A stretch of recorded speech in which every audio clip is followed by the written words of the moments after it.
यह रिश्ता क्या कहलाता है? टूटते रिश्ते, उजागर होते राज और पुखी का सच। पूरे घर में एक गहमा-गहमी का माहौल था। हवेली रंग बिरंगी रोशनी से सजी थी, फूलों की खुशबू से हर कोना महक रहा था। चारों तरफ ढोलनगाड़ों की आवाज़ें गूंज रही थीं, लेकिन इस शोर के बीच कुछ अनकही सच्चाइयां भी धीरे धीरे करवट बदल रही थीं, जो इस शादी को एक त्योहार नहीं बल्कि ज्वालामुखी में बदलने वाली थीं। अंशुमान और अभिरा की शादी अब सिर पर थी। हर कोई खुश था, लेकिन यह खुशी सथी थी। चेहरे मुस्कुरा रहे थे पर दिल में खामोशी थी, जैसे सब कुछ ठीक होते हुए भी सब कुछ बिखरने वाला हो। अभिरा अपनी शादी के जोड़े में बेमिसाल लग रही थी, मगर उसकी आंखों में एक खालीपन था, एक ऐसा खालीपन जिसे सिर्फ वो जानती थी। उसी दौरान पुखी, जिसकी मासूमियत सबका दिल जीत रही थी, हर फंक्शन की जान बन चुकी थी। वह कभी अंशुमान के साथ मस्ती करती, कभी अरमान को खींचकर डांस फ्लोर पर ले जाती। उसे देखकर कोई सोच भी नहीं सकता था कि उसकी जिंदगी खुद एक गहरे रहस्य के साए में डूबी हुई है। मायरा की उलझन, माँ कौन? इस पूरे माहौल में एक और चेहरा था जो बहुत कुछ समझना चाह रहा था। मायरा, जो अब तक यही सोचती आई थी कि वह गीतांजलि की बेटी है, लेकिन हाल ही में उसे कुछ पुराने दस्तावेज मिले थे जो उसकी जड़ें हिला चुके थे। एक हॉस्पिटल रिपोर्ट, एक फोटो और एक गुप्त चिट्ठी, जिनमें यह साफ था कि वह अभिरा की बेटी जिसे किसी साजिश के तहत गीतांजलि को सौंप दिया गया था। मायरा का दिल बैठ गया था। क्या वो सारी ममता, वो सारी यादें, वो सारे लम्हे झूठे थे? वो सीधे अभिरा के पास पहुंची और बोली, सच सच बताइए, क्या आप मेरी माँ हैं? अभिरा स्तब्ध रह गई। उसके हाथ से पूजा की थाली गिर पड़ी। कुछ पलों की चुप्पी के बाद उसने सिर झुका लिया। हाँ मायरा, मैं ही हूँ तुम्हारी माँ, लेकिन हालात ऐसे बने कि मुझे तुम्हें छोड़ना पड़ा। अब मायरा की आंखें नम थीं, लेकिन उनमें सवाल थे। क्यों? क्यों किया आपने ऐसा? क्या एक माँ ऐसा कर सकती है? गीतांजलि का झूठ, अरमान की सच्चाई। मायरा इस नए सच को पचा भी नहीं पाई थी कि गीतांजलि सामने आ गई। उसकी आंखों में बेतहाशा गुस्सा था। तुम मेरे और अरमान के बीच फूट डालना चाहती हो अभिरा। एक बार तुमने बेटी छीनी थी, अब क्या मायरा को भी? मायरा अब पूरी तरह बिखर चुकी थी। उसने चिल्लाकर कहा, बस करो। मैं अब किसी की बेटी नहीं, किसी की बहन नहीं, मैं सिर्फ मैं हूँ। और अब मैं अपना सच खुद जानूंगी। वो हवेली से बाहर भाग गई। अंधेरी रात, तेज बारिश और टूटा दिल, वो भागती रही। इसी बीच अरमान, जो अब तक एक सीधा सच्चा पिता और प्रेमी दिखता था, अपने कमरे में अकेले बैठा था। उसके सामने वो रिपोर्ट पड़ी थी जो साबित करती थी कि पुखी भी उसकी बेटी नहीं थी। क्या सब कुछ मुझसे छीन जाएगा? वो बुदबुदाया। तभी पीछे से अंशुमान की आवाज़ आई, तुमसे कुछ छिना नहीं, तुम्हारा सच सामने आ रहा है।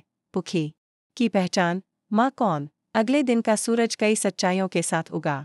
पुखी, जो अब तक गीतांजलि को अपनी माँ मानती आई थी, उसके सामने अभिरा ने सब कुछ सच सच बता दिया। मैं ही हूँ तुम्हारी रियल मॉम बेटा, तुम्हें मुझसे छीना गया। अरमान और गीतांजलि ने मिलकर पुखी जैसे जम गई हो। उसकी आंखों में आंसू नहीं थे, बल्कि आग थी। उसने एक लंबी सांस ली और बोली, अब मैं किसी पर भरोसा नहीं कर सकती। अब मैं सबका सच सामने लाऊंगी। उसने सीधा जाकर अरमान से सवाल किया, क्या आपने मुझे मेरी माँ से अलग किया? अरमान ने पहली बार आंख मिलाकर कहा, हाँ, किया था, क्योंकि मुझे डर था कि तुम्हारा इस्तेमाल मेरे खिलाफ किया जाएगा। पुखी ने बिना कुछ बोले वहां से चलना शुरू कर दिया। उसने पीछे मुड़कर देखा तक नहीं। शादी या साजिश? उसी शाम, जब मंडप सजा था और सारे मेहमान आ चुके थे, तब एक सनसनी फैल गई। पुखी अचानक गायब थी। पहले तो सबने सोचा कि वह खेल रही होगी, लेकिन जब काफी देर तक वह नहीं मिली, तब पुलिस बुला ली गई। तभी एक वीडियो सामने आया। पुखी एक पुल पर खड़ी थी। वह कैमरे में देख रही थी, मेरे चारों तरफ सिर्फ झूठ, धोखा और साजिश। मैं नहीं जानती कि मेरा कौन है, और अब मैं खुद को इस दुनिया से अलग कर रही हूँ। अलविदा। वीडियो खत्म हुआ और मंडप में मातम छा गया।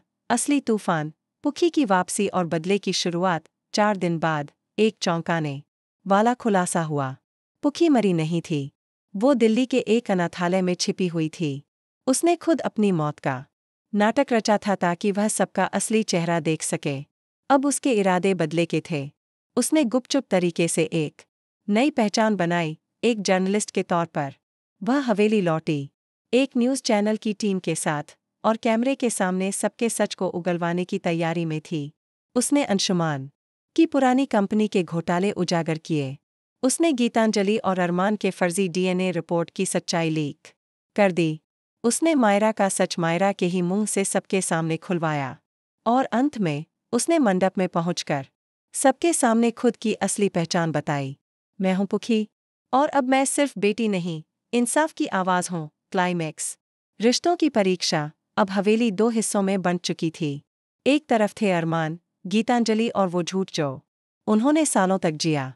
दूसरी तरफ थे अभिरा, अंशुमान, मायरा और अब सच का साथ देने वाली पुखी। अंशुमान, जो अब तक सिर्फ बदले के लिए खेल रहा था, पहली बार दिल से अभिरा को चाहता था। उसने उसके आगे घुटनों पर बैठकर कहा, माफ़ कर दो मुझे। मैं सिर्फ नफरत के लिए नहीं, अब तुम्हारे साथ जीने के लिए लड़ना चाहता हूँ। अभिरा ने आंखों में आंसू लिए हुए सिर हिलाया। शर्त है, साथ में सिर्फ सच्चाई होगी, अंत नहीं, शुरुआत। शादी अब भी हुई, लेकिन मंडप में इस बार सिर्फ दो लोग नहीं, पूरा सच बैठा था। फेरे लिए गए, कस्में खाई गईं, मगर इस बार वो झूठी नहीं थी। और पुखी, वह अब भी वहां थी, लेकिन अब सिर्फ एक बच्ची नहीं, एक नई शुरुआत की गवाह, एक ऐसी आवाज़ जो अब कभी चुप नहीं होगी। यह रिश्ता क्या कहलाता है? शायद यही, जब खून के रिश्ते टूटें और सच के रिश्ते बने।